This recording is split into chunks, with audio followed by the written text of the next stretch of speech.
Bienvenue à notre nouveau tuto. Un thème un petit peu particulier cette fois-ci, la voiture, mais la voiture électrique, hein, on reste dans le thème de l'écologie. On va découvrir ça ensemble et je vous invite tout de suite à monter en voiture.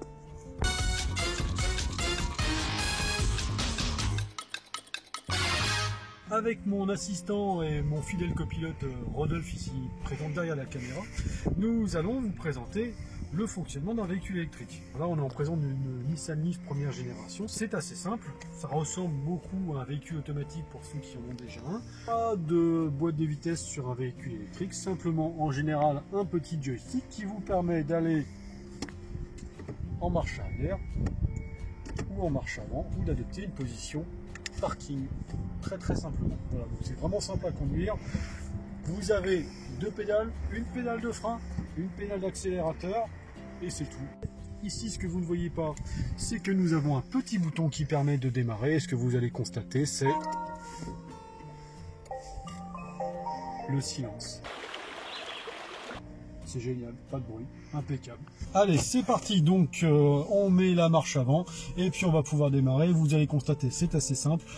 J'ai enclenché la marche avant, je relâche le frein et nous avons avancé en silence. J'accélère. C'est génial.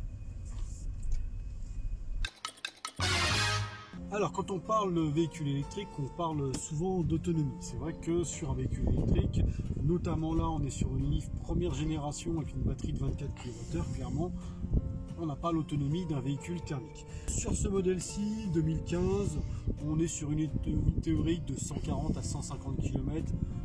Dans la réalité, comptez plus 120 km.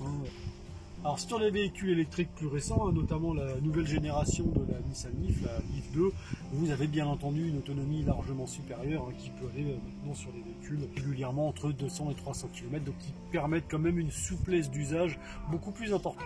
Pour recharger de votre véhicule, rien de plus simple, vous pouvez faire installer à votre domicile ou sur votre lieu de travail une prise domestique dédiée de ce type. C'est très simple, on est sur une prise 16 ampères ou alors plus évoluée, vous pouvez utiliser des solutions de boîtier mural type Wallbox qui sont disponibles aisément à voir avec votre concessionnaire.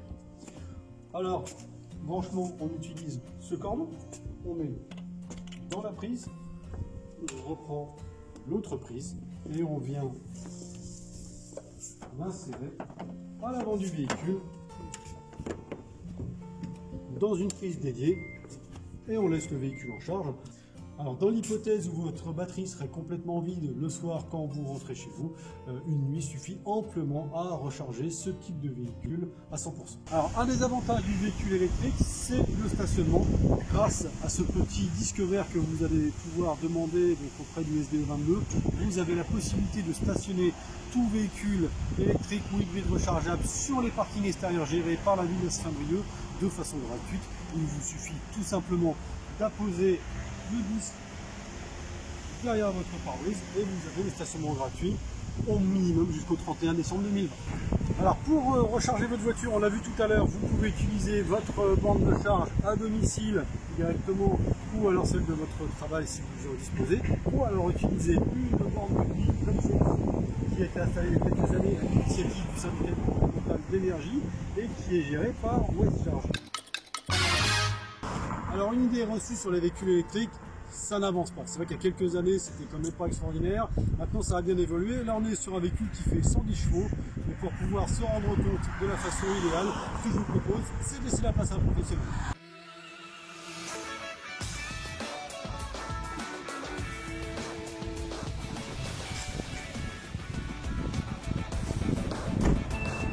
Je tiens à dire que moi, on m'a pas donné de casque.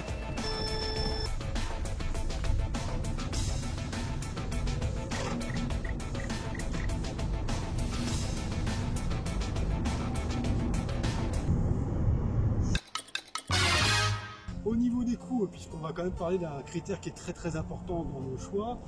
Il est évident qu'un véhicule électrique au prix catalogue est plus élevé qu'un véhicule thermique. Toutefois, n'oublions pas qu'aujourd'hui, vous avez quand même des aides conséquentes qui peuvent aller jusqu'à 11 000 € pour l'achat d'un véhicule électrique ou hybride rechargeable. En termes maintenant de vie quotidienne, sur ce véhicule-là, on a une consommation d'à peu près 13 kWh pour 100 km, 2 € pour 100 km, à comparer avec un véhicule thermique. On va dire que si vous faites du 6 litres 100, en termes de carburant, vous allez dépenser entre 7 et 8 € pour la même distance de 100 km. Donc là, il y a un avantage indéniable. Au niveau de l'entretien également, un avantage indéniable pour les véhicules électriques, puisque vous n'avez pas de vidange à réaliser, vous n'avez pas d'embrayage, vous n'avez pas de courroie de distribution. Et également sur les plaquettes de frein, comme vous avez de la récupération d'énergie au freinage, vous allez user beaucoup moins de plaquettes de frein. À l'usage, il est évident que vous allez amortir votre coût d'acquisition plus élevé d'un véhicule électrique par des coûts d'usage plus faibles. Au niveau environnemental, une voiture électrique émet évidemment beaucoup moins de CO2 qu'une voiture thermique. Néanmoins, et notamment pour vos trajets les plus courts, n'hésitez pas à avoir recours à d'autres moyens de transport plus doux comme le bus ou comme on va pouvoir le constater ici avec notre pilote préféré, le vélo électrique.